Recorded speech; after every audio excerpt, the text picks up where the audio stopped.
वो अलग की बात है, ठीक है।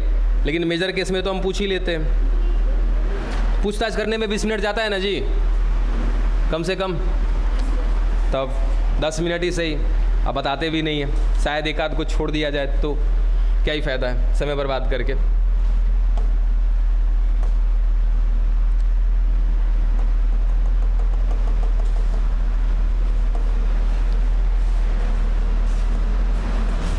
तो उससे बेहतर है कि थोड़ा सा हम लोग ज़्यादा दिमाग, अपना समय ना खर्चा करें, ना ही दिमाग खर्चा करें।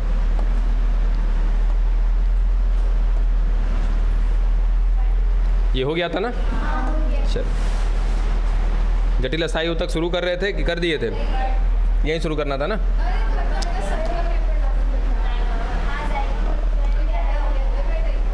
हाँ ठीक है ठीक है ठीक है, चल। अरे बस बस बस बस बस, शांत रहिए। चलिए, इतना तो पता है कि सर सरल खत्म कर चुके हैं हम लोग। अस्थाई ऊतक पढ़ रहे थे, अस्थाई में सरल खत्म कर लिया है तीनों का तीनों। उसके बाद क्या शुरू कर रहे थे हम लोग? जटिल। जटिल में बस 2 बातें बताई थी कि सर कौन है, जाइलम और फ्लोएम। जाइलम कौन होता है, क्या होता है, थोड़ा बहुत जाना था। फ्लोएम क्या करता है, ये भी बात का पता है। इसके साथ साथ जो जाइलम होता है, इसके बारे में बताया था क्या होता है, ये एकल दिशीय कार्य करता है। यानी कि जब काम करता है जाइलम तो नीचे से ऊपर की ओर, जबकि फ्लोएम जो होता है ऊपर भी जाता है अपने कार्य को करने। फ्लोएम ऊपर नहीं जाता है। फ्लोएम जो है ये कहिए कि जो परिवहन का कार्य है वो फ्लोएम ऊपर की तरफ भी करता है और नीचे की तरफ भी करता है। लेकिन यही अगर मैं जाइलम के लिए डायरेक्शन बनाऊंगा तो केवल ये बनाऊंगा, तो क्या कहेंगे सर, ये एकल दिशीय है, ये बहुदिशीय। ठीक है, ये सब कुछ बात कर चुके थे थोड़ा बहुत। उसके बाद मुख्य बात यहाँ पर आके फंसा था, ठीक है, कि सर जो ये जाइलम होता है, ये जाइलम कहीं ना कहीं कौन है। अब देखो यहीं से सारी कहानी है, इसी को क्लियर करके अगर चलोगे ना तो अगला टॉपिक समझ में आएगा। ठीक है, और ये यहीं तक रह जाएगा, आपको समझ के खाली रख लेना है। समस्या तो तब आएगी कि जब चारों एक साथ आपके नज़र आएंगे। अभी तो एक एक करके पढ़ रहे हो ना, सब एक साथ आएगा। कौन सर, प्राथमिक विभजीय ऊतक, उसके बाद कौन, प्राथमिक अस्थाई, फिर द्वितीय विभजीय ऊतक, फिर द्वितीयक अस्थाई, सब पगला जाओगे। इसलिए पार्ट पार्ट करके पढ़ रहे हैं हम लोग और सबको ला करके एक साथ में जोड़ेंगे हम लोग। तो जाइलम जो है सर वो क्या है, अस्थाई ऊतक है। कौन सा अस्थाई ऊतक, जटिल अस्थाई ऊतक। सर हमारे पास अच्छे से पता है हमें कि अस्थाई ऊतक 2 प्रकार का है सर, एगो प्राथमिक और एगो द्वितीयक। तो सर जो पहले आया होगा अस्थाई ऊतक वो क्या कहलाएगा, प्राथमिक कहलाएगा। जो बाद में आएगा वो क्या कहलाएगा, द्वितीयक। यानी कि सिंपल सा कि सर जाइलम 2 प्रकार का होगा, एगो प्राथमिक होगा और एगो द्वितीयक होगा। फ्लोएम भी 2 प्रकार का होगा, प्राथमिक और द्वितीयक। चलो यहाँ से ये लाइन क्लियर हो गया। दूसरा कि सर जाइलम के विषय में ये सब कुछ हम जान चुके हैं। सीधा सीधा बात करते हैं क्या कि एक पादप के जीवन काल में बनने वाला सबसे पहला जाइलम, अभी भी बोला क्या बोलते हैं उसको, प्राथमिक जाइलम। ई प्राथमिक जाइलम कौ प्रकार का है, 2 प्रकार का है। और ये प्रकार कोई अलग प्रकार, कहने का मतलब कुछ अलग कार्य नहीं करता है, इस वजह से इसका हमने प्रकार बनाया है। बस ये प्रकार जो भी हम करते हैं, जब हम 2 लोगों के बीच में अंतर दिखाते हैं तो बार बार कहते हैं ना कि सर बिना आधार के तो नहीं कह सकते हैं, कुछ ना कुछ तो हमको आधार मानना पड़ेगा, तभी हम 2 लोगों को अलग बताएंगे एक दूसरे से। और यहाँ पर जो आधार है वो आधार क्या है, उत्पत्ति का आधार है। उत्पत्ति मतलब सर आने का जो समय है, ठीक है। ये पौधा सर इसमें जाइलम, ये आ गया जाइलम, पहली बार आया है इसलिए इसको क्या बोल दिया, प्राथमिक जाइलम हो गया ये, ठीक है। लेकिन सर ये जो प्राथमिक जाइलम है ये 2 प्रकार का है। इस प्राथमिक में जो पहले बना, जैसे मान लीजिए नीचे वाला यहाँ से यहाँ जो है ये पहले बना है, तो जो पहले बना है उसको क्या कहेंगे, प्रोटोजाइलम कहेंगे। सर ये जल को ढोएगा, ऐसा नहीं है कि दूसरा काम करेगा। इसके बाद जो जाइलम आया इसको क्या कह देंगे सर, मेटाजाइलम कह देंगे। बस समझ में आया, खाली इतने का अंतर है, बाकी जितना जाइलम है सबका काम सेम है, नाम अलग इसलिए है क्योंकि ये आने की स्थिति के हिसाब से। और ये वाली बात जो है ना, ये पल्ले पड़ गई थी क्या ये वाली बात, ये मध्यादि दारुक, उसके बाद बाह्यादि दारुक, पश्चादि दारुक, बाह्यादि दारुक, मध्यादि दारुक, ठीक है। अब हमने बताया था ना कि सर अगर हम जैसे एक स्थिति परिस्थिति हम देखें कि सर कोई तना है, तने को काट लिया, सिंपल सा खाली आपको गांठ मार लेना है कि सर ये तना का हमने काटा है, तना ये इस तरीके से मिल रहा है, इसको काटेंगे तो ये गोला वाला भाग मिलेगा ना सर, इसको ऐसे करके, मतलब ये तना था, काटा, इसको ऐसे सामने से देख रहे हैं तो ये गोला वाला दिख रहा है। अब इसमें हमने दो चीज़ दिखाया था आपको सर, ये जाइलम हो गया और इस जाइलम में सर ये प्राथमिक जाइलम है, प्राथमिक जाइलम में कहीं ना कहीं क्या मिल रहा है, तो सर दो चीज़, प्रोटोजाइलम और मेटाजाइलम। सर ये लाल वाला है प्रोटोजाइलम,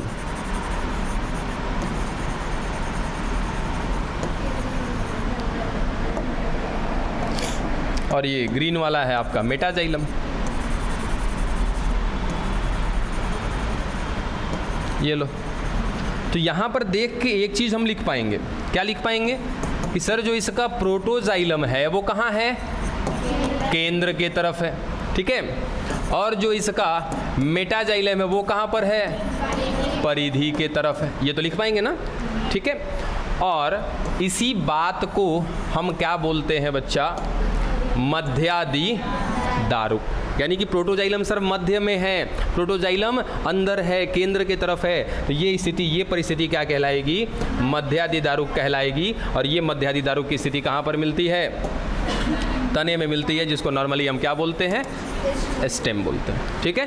तो हमेशा ये पूछा जाएगा आपसे, ठीक है, ये कई दफ़ा पूछा गया सवाल है कि मध्यादि दारुक कहाँ पर मिलता है, तो कहाँ मिलेगा सर, तना में मिलता है मध्यादि दारुक। इसका मतलब कि तना का अगर काटेंगे हम ना, तो उसमें जो प्रोटोडाइलम होगा वो कहाँ होगा सर, केंद्र के तरफ, जो मेटाजाइलम होगा वो कहाँ होगा, परिधि के तरफ। Done sir. दूसरा ये वही चीज़ है, ठीक है, यहाँ पर क्या चीज़ सर, कहानी सेम है।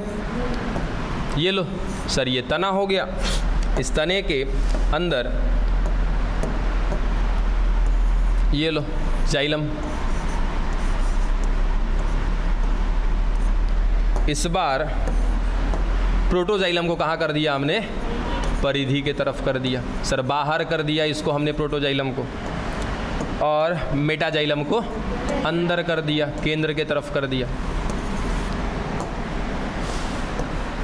देखो वही चीज़ कि सर यहाँ पर जो ये प्रोटोजाइलम है, ये प्रोटोजाइलम कहाँ है बच्चा, देखो तो ज़रा, परिधि के तरफ सर, केंद्र से बाहर चला गया।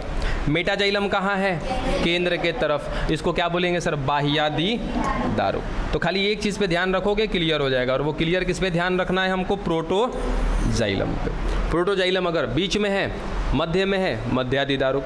प्रोटोजाइलम सर बाहर चला गया, बाह्यादि दारुक। और उसके संगे संगे एक चीज़ और याद रखेंगे कि ये बाह्यादि दारुक किस में मिलता है, जड़ में मिलता है। अब मध्यादि दारुक कहाँ पर मिलता है, तना में मिलता है। खत्म हो गया, ये लाइन दोनों क्लियर रहेगा। कभी भी फंसेगा मध्यादि दारुक और बाह्यादि दारुक, फंसना नहीं, जिस दिन फंसा उस दिन हम फंसाएंगे तो लोग को, समझ लेना। कहते ना एगो लोकल भाषा में, मूली के मार, तो मार तो सकते नहीं हैं, लेकिन मूली की बात ज़रूर बोल सकते हैं।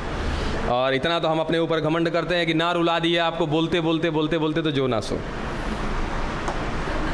माई बाबू, दादा दादी, भाई बहन, सबको यहीं पे लाके, उनको नहीं बुलाएंगे, सारा कुछ कहानी कह देंगे उन्हीं पे, ठीक है। चल अब अगला क्या पढ़ना है सर, अभी जाइलम ही पढ़ रहे हैं, जाइलम ख़त्म नहीं हुआ है। हमने क्या देखा जाइलम के बारे में सर, थोड़ी सी बात जानी कि जाइलम काम क्या करता है, फिर ये जाना कि जाइलम है कौन सर, जटिल ऊतक है। कैसा ऊतक है सर, अस्थाई है, ठीक है सर। अस्थाई दो प्रकार के, प्राथमिक भी होते हैं, द्वितीयक भी होते हैं। तो जाइलम भी प्राथमिक होगा, जाइलम भी द्वितीयक होगा, ठीक है। चलो अभी जाइलम ही पढ़ रहे हैं, फ्लोएम की बात छोड़ देते हैं।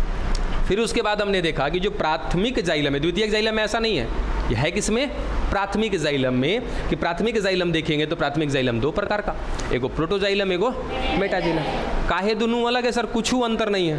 अंतर इस बात का है, क्या हो गया, हाँ, अंतर इस बात का है कि सर आगे पीछे आया है, बस जो पहले आया वो प्रोटो, जो बाद में आया वो मेटा। और एक बात हमेशा याद रखना कि सर इस प्रोटो का मतलब हमेशा क्या होता है, पहले। हमेशा पूरे बायोलॉजी में जहाँ जहाँ प्रोटो दिख जाएगा ना, तो समझ लेना कि सर पूर्व है, या तो इसको हम हिंदी में क्या कह देते हैं, पूर्व, या तो आदि। इसका मतलब भी क्या है सर, पुराने ज़माने से ही संबंध रखता है ये, ठीक है। तो हर जगह पे प्रोटो का मतलब यही आएगा। चलो अब अगला क्या है कि सर जो ये आपका जाइलम है, ये 4 प्रकार की कोशिका से मिलकर के बना हुआ है। रीजन कि सर जाइलम का है, देखो तो जटिल अस्थाई ऊतक है, और सर इसका मतलब तो हम यही समझे हैं ना, एक ऐसी कोशिका का समूह जिसमें अलग अलग प्रकार की कोशिकाएं मिल रही हों, तो ऐसा ही ऊतक क्या कहलाता है हमारे लिए? जटिल अस्थाई ऊतक। तो जाहिर सी बात है कि सर जाइलम का होगा, एक प्रकार का नहीं, अलग अलग प्रकार के कोशिका से मिलकर के बना होगा। ठीक है, नाम काफ़ी इंपॉर्टेंट है समझना। ठीक है, नाम तो इंपॉर्टेंट है ही, लेकिन उससे ज़्यादा बेहतर है इसको समझ लेना। नाम आप याद कर लोगे, कहानी अगर नहीं समझे ना तो बाबू एनसीईआरटी में तो कतई ये चीज़ आपको समझ में नहीं आए। एनसीईआरटी के अलावा साइड बुक भी ले लो, कुछ समझ में नींद आ रहा है भाई, नींद आ रहा है? तो रात्रि जागरण में गया था, ले एकदम पूरा ऐसे अंगड़ाई ले रहा है, हरकतें सुनती नहीं है। चलो तो समझेंगे, अच्छे से समझिएगा। देखो सर 4 प्रकार की कोशिका कौन है? वाहिनिका, इसको बोलते हैं ट्रैकिड, इंग्लिश नाम छोड़ दो, आराम से बाद में कभी देख लेंगे। वाहिका, वैसेल्स, हम कल बोल दे रहे हैं, ध्यान से सुन लीजिएगा। जाइलम रेसे, इसको बोलते हैं जाइलम फाइबर। क्या कर रही है ये सब आप लोग? जाइलम रेसे, इसी जाइलम रेसे का एक और नाम है काष्ठ तंतु, उसके बाद जाइलम मृदुतक कहते हैं, या जाइलम पैरेनकाइमा बोलते हैं, या तो काष्ठ मृदुतक कहते हैं। ठीक है, आप एक नाम फिलहाल के लिए याद रखो सर, वाहिनिका, वाहिका, जाइलम रेसे, जाइलम मृदुतक, 4 गो नाम याद रखिएगा। ठीक है, बाकी इसका दूसरा नाम है वो आप बाद में देख के याद कर लीजिएगा। दूसरा चीज़ जो काफ़ी इंपॉर्टेंट है, याद रखने वाला है, 4 कोशिका का नाम याद हो गया, जब तक याद नहीं होगा तब तक आगे मत बढ़ना है। अरे बाबू पहले नाम तो याद करो, का है? वाहिनिका, वाहिका, जाइलम रेसे, जाइलम मृदुतक। ठीक है, यही 4 को याद रहेगा तो फ्लोएमो याद हो जाएगा, क्योंकि ओकरो में 4 गो कोशिका है, इसी से नाम मिलता जुलता है। ठीक है, तो 2 बार 3 बार अपना दिमाग में दौड़ा लो, सब क्लियर हो जाएगा। हो गया। इसके बाद जो दूसरा पॉइंट आपको याद करना है या तो समझना है, तो याद करना, ये देखो सर, मृत कोशिका, मृत कोशिका, मृत कोशिका, जीवित कोशिका, बस समझ में आया? अच्छा, यहाँ पर काहे सर जीवित हो गया, तनी है याद करो तो सर पैरेनकाइमा, पैरेनकाइमा को याद करो। पैरेनकाइमा कैसा कोशिका था? जीवित कोशिका था, इसीलिए यहाँ पर भी लगा है पैरेनकाइमा, तो ये भी का होगा जीवित कोशिका। यानी कि सिंपल सा कि सर जाइलम का ये कोशिका जिसका हमने नाम दिया है जाइलम मृदुतक, है तो किसके साथ? जाइलम के साथ, लेकिन है एक प्रकार का काची पैरेनकाइमा। बात समझे? इसीलिए इसके नाम के पीछे क्या लगा है? पैरेनकाइमा, और पैरेनकाइमा की कोशिका जीवित होती है। यानी कि सर जाइलम मिलकर के बना है 4 प्रकार की कोशिका से, जिसमें 3 प्रकार की कोशिका कैसी है? मृत है, एक कोशिका कैसी है? जीवित। कौन जीवित? पैरेनकाइमा, बाकी सारे मृत कोशिका। ठीक है, अब एक चीज़ और लॉजिक दिमाग में लगाना, जाइलम का काम क्या होता है? सर जल का अवशोषण करना नहीं, उज्जवल का काम होता है। अच्छा, वहन करना। सर क्या करेगा? जल ले लेगा, जल को ऊपर लेकर के पहुंचाएगा। ठीक है, तो इतना तो दिमाग में आएगा कि सर कोई तो ऐसी संरचना होगी जो पाइप के जैसी होगी, ऐसे जो पानी को ढो करके लेके जाएगी, पहला चीज़। दूसरा कि सर एक के ऊपर एक लगी होगी कोशिकाएं, तब तो लेकर के जाएंगी, क्योंकि एक ही कोशिका इतनी लंबी नहीं होगी कि सर जड़ से लेके पत्ती तक लगी हुई है। समझ में आ रहा है? जड़ से लेके पत्ती तक एक ही कोशिका तो होगी नहीं सर, बहुत सारी कोशिकाएं होंगी, एक के ऊपर एक बैठी हुई होंगी, और इनके बीच में रास्ता भी होगा आने जाने का, तभी तो पानी ऊपर जाएगा। ये भी एक लॉजिक है। उसके साथ साथ सर इतना जो मेहनत कर रहा है, इतना इस तरीके से जो पेड़ में खड़ा है, तो खड़ा रखने के लिए क्या चाहिए? इसको सहारा भी चाहिए ना। तो सर कोई ना कोई एक ऐसा होगा जो इसको क्या दे रहा होगा? सहारा दे रहा हो। ठीक है, एक संगे संगे सर एक चीज़ और है, इतना मेहनत कर रहा है, सहारा मिल रहा है, पानी ढो रहा है, भोजन भी चाहिए ना। सर भोजन की भी ज़रूरत पड़ेगी। हमने आपको पॉइंट गिनवा दिया कि किन किन चीज़ों को पढ़ना है हमें। बात समझ में आया? अच्छा, ये सब काम करेगा कौन? सर जाइलम अकेले थोड़े है, 4 गो कोशिका से मिलके बना हुआ है, सबको काम बांट दिया जाएगा कि तुम ये सहारा देने का काम कर लेना, तुम भोजन रखने का काम कर लेना, हम पानी ढोने का काम कर लेंगे। बात समझ में आ रहा है? इस तरीके से 4 कोशिका याद हो गया? चलो, थोड़ा सा जगह चाहिए हमको कुछ समझाने के लिए। अरे मिल गया। अब काफ़ी इम्पॉर्टेंट पॉइंट, और ये जो हम देखेंगे ये फ़िलहाल इस टॉपिक से रिलेटेड तो है नहीं, लेकिन फिर भी इस टॉपिक से रिलेटेड है। देखो कैसे रिलेटेड है। टेरिडोफाइट, अब कहोगे सर टेरिडोफाइट बीच में काहे ला रहे हैं, कारण है लाने का।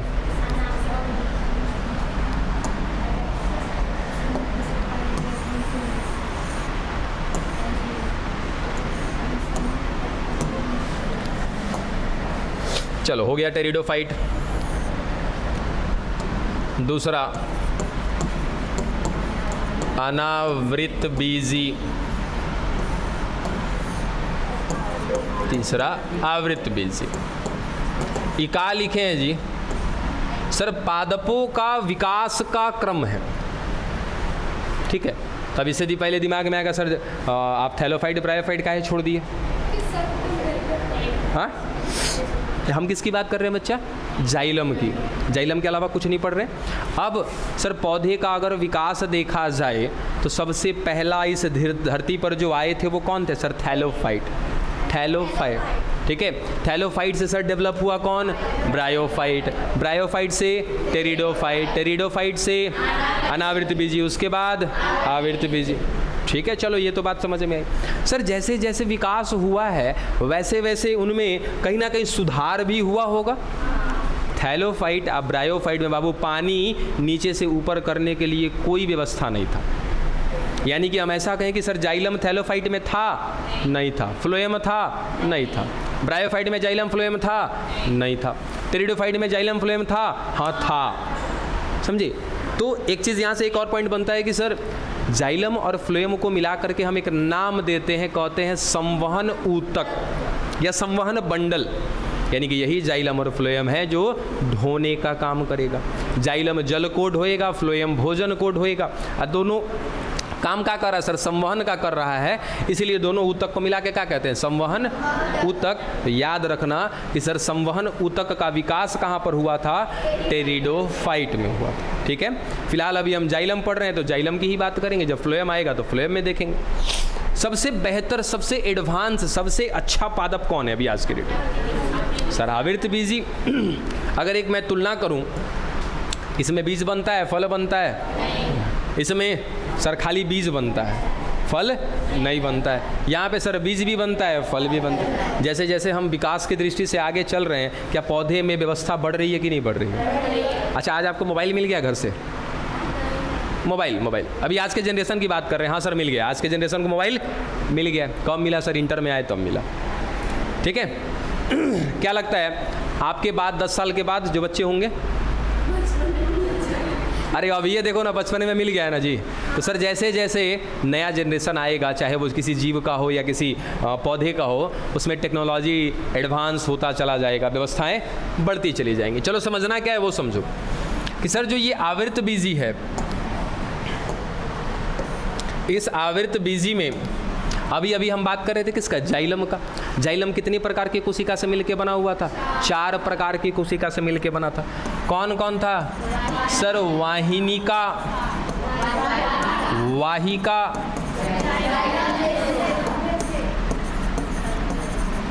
जाइलम रेसे और जाइलम मृदुतक। सर ये चारों के चारों थे, ठीक है। अब इनका ना मैं थोड़ा सा हल्का सा आपको काम हिंट करता हूँ, सुनना। सर ये वाहिनिका और वाहिका, इनका काम होता है जल का परिवहन करना, यानी कि जल को ले जाने के लिए, पत्ती तक पहुँचाने के लिए कौन काम कर रहा है सर, वाहिनिका और वाहिका। ये जाइलम रेसे सर ये क्या कर रहा है, ये सर रेसा है, सपोर्ट देगा। मान लो कि सर पौधे में पूरा नीचे से ऊपर तक जाइलम की कोशिकाएं भरी पड़ी हैं, नीचे से पानी उठा के ऊपर ले जा रहा है, सर उसको सपोर्ट चाहिए ना, तो वो सपोर्ट देने का काम उसका तीसरा कोशिका कर रहा है, जिसका नाम है जाइलम रेसे, ठीक है सर। इसका काम का है सहारा देना। चलो अब अगला क्या है सर, जाइलम मृदुतक है, इसका काम का है सर। देखो मृदुतक की कोशिकाएं तनिक याद करना, तो सर मृदुतक की कोशिकाओं का काम क्या होता है, भूल गए इतना जल्दी, अरे भूल गए पैरेन्काइमा कोशिका को? हे तेरी की जय हो। सर कबो कबो एकरा में क्लोरोफिल की मात्रा मिल जाती है, भोजनों बनाने का काम कर लेता है। भोजन बनाएगा तो सर भोजन रखने का भी काम करेगा।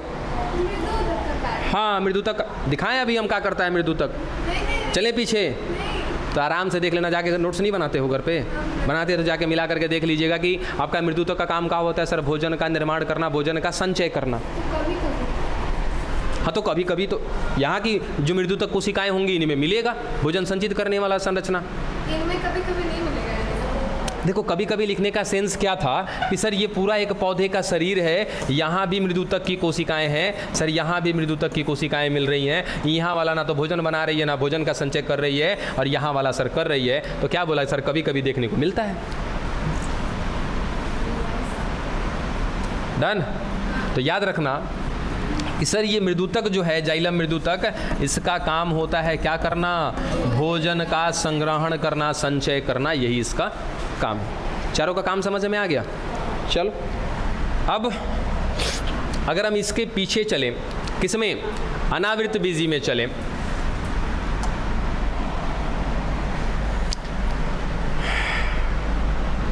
मैं कंफ्यूज तो नहीं हो रहा? नहीं यहाँ तक तो ठीक हूँ अभी। इसके बाद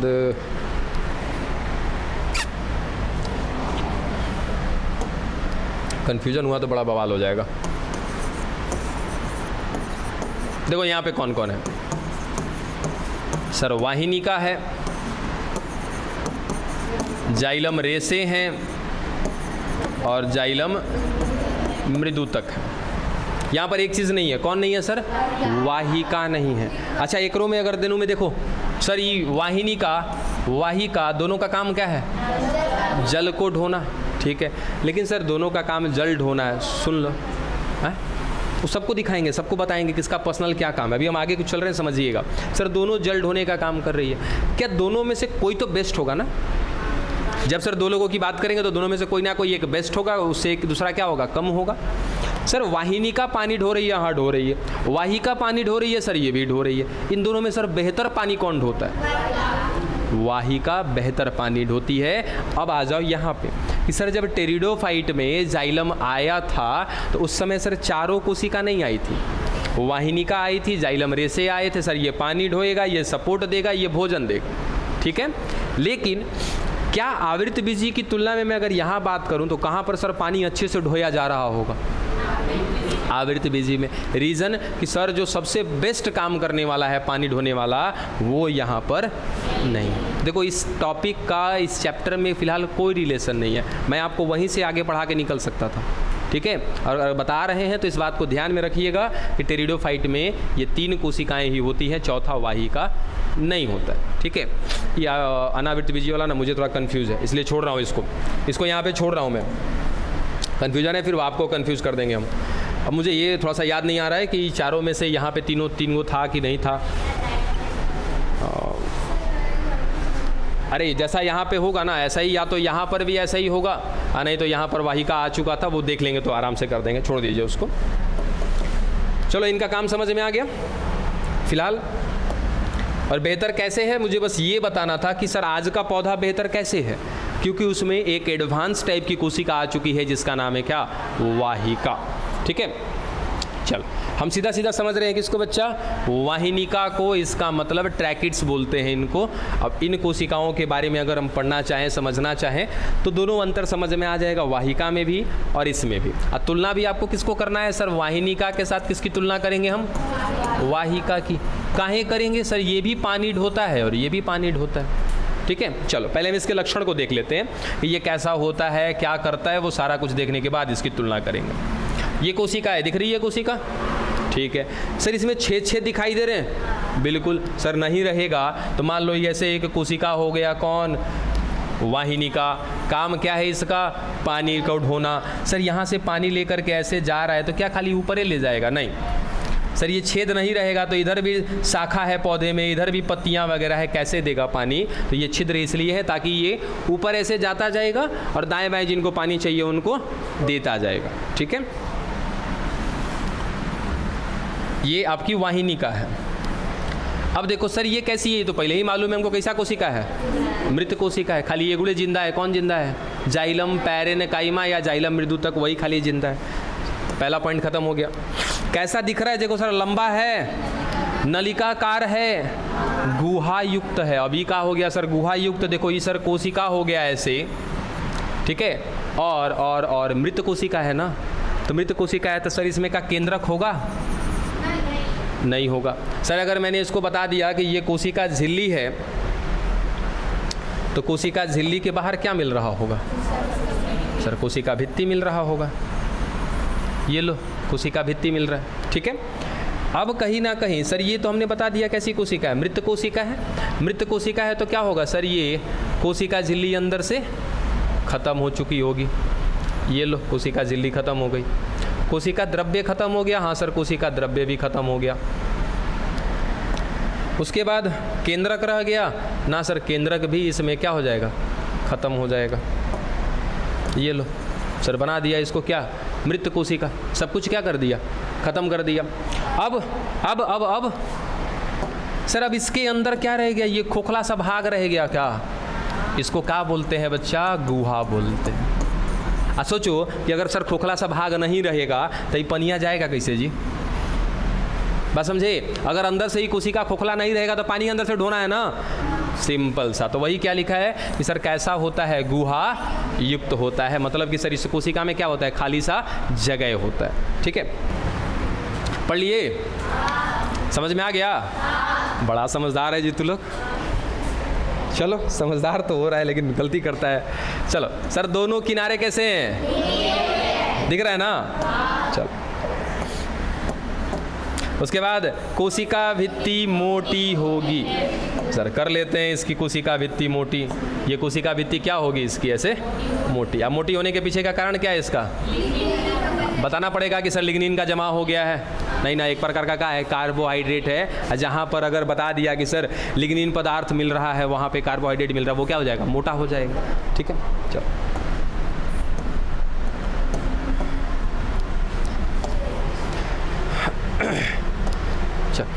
अच्छा एक चीज़ जो देखना था ना हमें, चलो हमारा समझ में आ गया। अगला क्या है सर, वाहिका।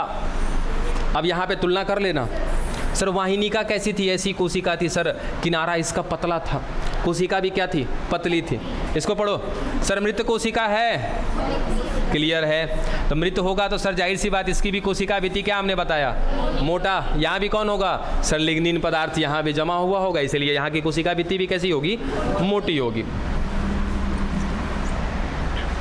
लंबी है, नलिकाकार है, लेकिन यहाँ पे देखो तो सिलेंडराकार दे दिया। सर सिलेंडराकार का मतलब ये होता है, ये देखो। अब एगो ये कोशिका है और एक सर ये कोशिका है। सर दिखने में तो ये भी मोटी लग रही है, ये भी मोटी लग रही है। सर इसमें जब पानी जाएगा तो सर इसमें पूरा पानी भरा हुआ है, ठीक है। सर यहाँ भी पूरा पानी भरा हुआ है, लेकिन ये बताओ कि सर किसमें से ज़्यादा पानी जाएगा। सर ये वाले से ज़्यादा पानी जाएगा ना, क्योंकि इसका मुंह क्या है सर, ज़्यादा खुला हुआ है। इसका किनारा क्या है, वहीं पे दिख दिया था, क्या है सर, नोकीला है, पतला है, संकरी है ना, जाके आगे पतला हो गया है। तो सर यहाँ से जो पानी निकलेगा वो कम निकलेगा या कम जाएगा, लेकिन यहाँ से देख रहे हो सर पूरा पानी जाएगा कि नहीं जाएगा। तो सर यही अंतर है किसमें, वाहिनिका में और वाहिका में। वाहिनिका भी पानी ढोती है, वाहिका भी पानी ढोती है। अंतर क्या है कि सर एगो कम पानी ढोएगा, एगो ज़्यादा। और उसके पीछे का रीजन कि सर एगो कैसा होता है, सिलेंडराकार, बाकी सर ये भी कैसा है, नलिकाकार है, लंबा है। ये भी का है सर, मृत कोशिका है, तो इसमें भी कुछ नहीं होगा, खाली का होगा, कोशिका भित्ति होगा, कोशिका झिल्ली नहीं होगा, कोशिका द्रव्य नहीं होगा, केंद्रक नहीं होगा। सिंपल था सर, मृत कोशिका है, पानी भेजा जाएगा, ठीक है। उसके बाद देखो सर, एक के ऊपर एक पाइप जैसी संरचना का निर्माण करता है। सर एक कोशिका ऐसे है, देखो। अब इसके ऊपर क्या होगा सर, फिर एगो कोशिका होगा, फिर एगो कोशिका होगा। सर ये पाइप के जैसा सिस्टम बन रहा है कि नहीं बन रहा है, ये नीचे से ऊपर की ओर पानी ढोता हुआ जाएगा, ठीक है। सर इनकी गुहा वाहिनिकाओं से बड़ी होती है, सिंपल है सर। एगो यहाँ का गुहा और यहाँ के गुहा, बताओ किसका गुहा बड़ा है। सर वाहिका का गुहा क्या है, बड़ा है। ये आधुनिक जल संवहनीय कोशिका है, सिंपल है सर। जो एडवांस वाला जो पौधा आया है ना, मॉडर्न वाला, ये उसी में मिलता है, उसके अलावा किसी में नहीं मिलता, ठीक है। चलो वाहिका, ये देखो सर ये कौन है हमारी, ये वाहिका है, ये वाली जो दिख रही है देखो सर, ये बड़ी बड़ी इसके छिद्र दिख रहे हैं ऊपर के तरफ, इसलिए ये ज़्यादा से ज़्यादा पानी ढोने का काम करता है। अगला क्या है सर, जाइलम रेसे, नाम अलग अलग है इसका सर, काष्ठ तंतु भी बोलते हैं इसको, जाइलम फाइबर बोलते हैं। ये देखो नाम में क्या आ रहा है सर, दृढ़ कोशिका है, या दृढ़ माने तुरंत हम एक शब्द लिखते हैं क्या, मजबूत। सर जो मजबूत होगा वो किस काम में आएगा, सहारा देने के काम में आएगा, ठीक है ना। चलो सर, इनमें गुहा नहीं होती है, ये वो बहुत इंपॉर्टेंट चीज़ है, इनमें गुहा नहीं है। अब एक बात बताओ कि सर एक पाइप है, ये लो सर, एक और पाइप है,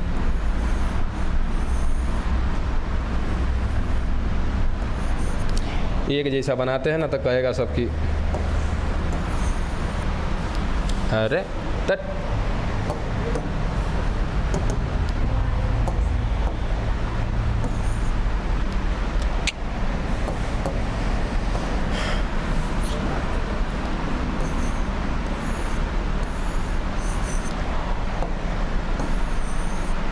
अच्छा आप समझ में आ रहा है, एक मिनट समझ में आ रहा है काहे ऐसा हो रहा है। धीरे धीरे इसको चलाते चलाते तो कुछ तो आइडिया लग ही गया ना।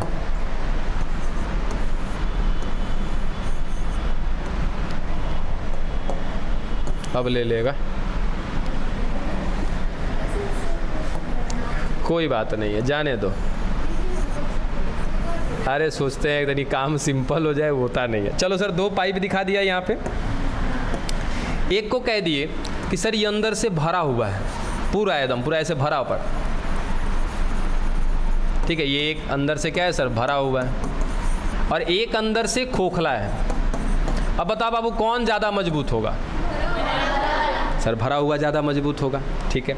अब सोचो कि इसको बोला है क्या सर, दृढ़ कोशिका है, ये काफ़ी ज़्यादा मजबूत है, आप इसमें गुहा रखना चाहोगे कि नहीं रखना चाहोगे? सर गुहा रहेगा, खोखला रहेगा तो उमुड़ जाएगा, ज़्यादा मजबूत नहीं होगा। अंदर से पूरा भरा रहेगा, गुहा नहीं रहेगा तो क्या होगा, मजबूत होगा।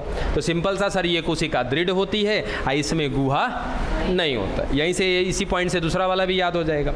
मृत कोशिका है, पहले से पता है, और सर जो मजबूत होता है वो क्या करता है, यांत्रिक सहारा देता है। एक ही बिंदु में सारा कुछ खत्म हो गया। अगला क्या मिल गया सर, जाइलम मृदुतक, या तो जाइलम पैरेनिकाइमा बोल देते हैं, या तो काष्ठ मृदुतक बोल देते हैं। सर ये जीवित कोशिका है, बखूबी सबको पता है पहले से। इनकी कोशिका भित्ति पतली होती है। अब पतली काहे होगी सर, तो जाहिर सी बात है कार्बोहाइड्रेट का जमाव क्या होगा, कम हुआ होगा, ठीक है। देखो साफ साफ लिख रखा है कि स्टार्च और वसा के रूप में भोजन का संग्रहण करती है। पहले ही बताया था ना कि दो गो पानी ढोने का काम करेगा, तीसरा सहारा देगा, चौथा उनके लिए भोजन रखेगा। तो सर ये कौन है, भोजन रखने वाला। भोजन के रूप में क्या क्या रख रहा है, देखो तो स्टार्च रख रहा है, और क्या रख रहा है, वसा रख रहा है। ये था बच्चा क्या आपका जाइलम। खत्म हुआ जाइलम, ठीक है। बाकी अभी जाइलम खत्म किया, प्राथमिक जाइलम, द्वितीयक xylem, proto xylem, Meta xylem, अभी मिलने की स्थितियां देखेंगे, एक एक करके सब पढ़ लेंगे ना। उसके बाद तना शुरू करेंगे, तना लेंगे, तने को काटेंगे, फिर ये वाले हिस्से को देखेंगे कि प्रोटोजाइलम कहाँ होता है, मेटाजाइलम कहाँ होता है, ये जानेंगे। अभी इसका काम पढ़ रहे हैं, काम पढ़ के ख़त्म कर लेते हैं पहले।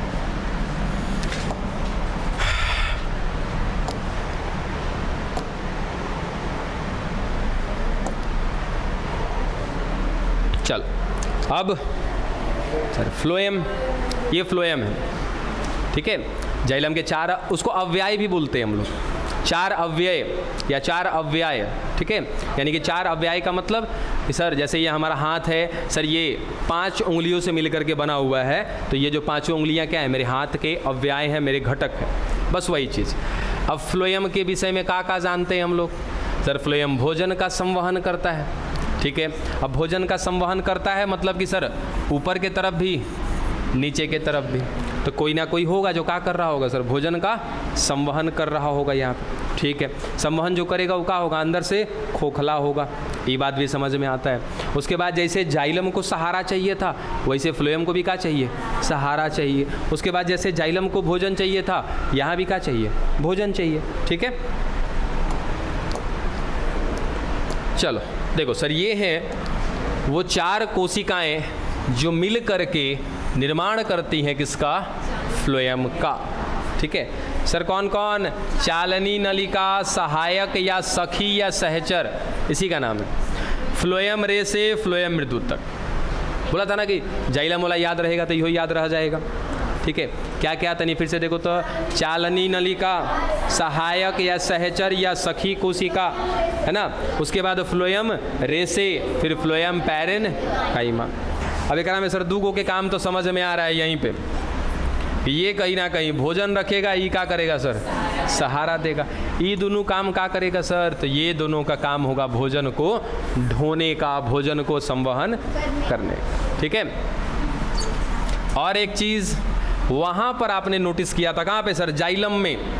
कि जाइलम में सर क्या मिल रहा था कि 3 गो मृत कोशिका थी और 1 गो जीवित कोशिका थी। यहाँ तनी नोटिस करो तो सर, जीवित जीवित जीवित ई का है मृत कोशिका, यानी कि यहाँ पर सर जो फ्लोएम रेसा होगा ना वो मृत कोशिका होगा, अब बाकी सारा का सारा जीवित कोशिका होगा।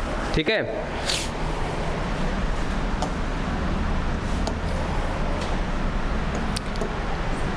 पहले ना इस पिक्चर को थोड़ा सा समझते हैं हम लोग। कौन कौन कोशिका है सर? पहला कौन है? चालनी नलिका। ठीक है, दूसरा कौन? सहायक कोशिका।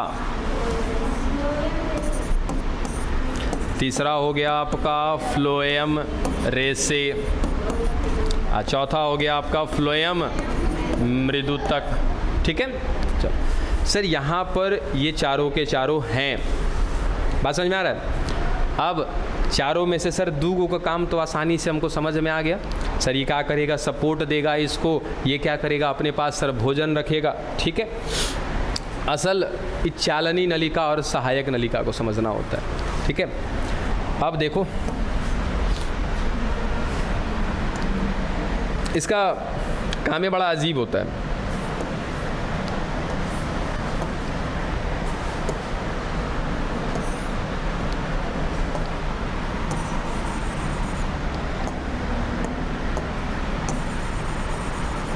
देखो ये वाला जो हिस्सा है ना, ये वाला मार्कर मैंने हाइलाइटर लिया हुआ है भाई, और भी तो दिखाना है। देखो ये वाला जो एक कोशिका है ना, ये है आपका चालनी नलिका, ये पूरा का पूरा। हाँ भाई हाइलाइटर है, अब भर देंगे तो पिछुओं का कुछ दिखाई नहीं ना देगा जी। ये पूरा का पूरा ये चालनी नलिका है।